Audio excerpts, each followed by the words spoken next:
không từ tú luôn.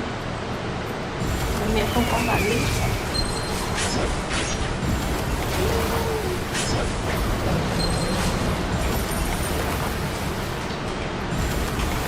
Con không bị ốm thuốc hạ thân đâu.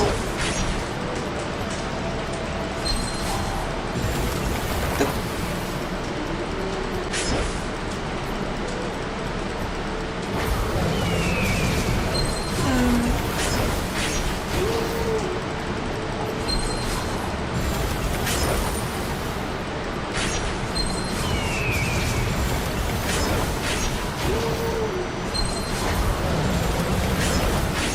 Đừng.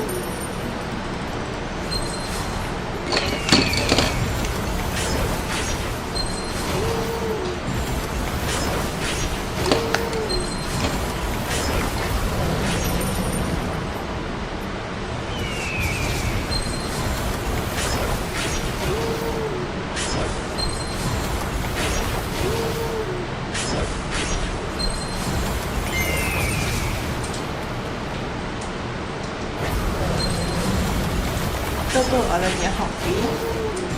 Nhân hình từng tràn đầy tiếng cười ấy.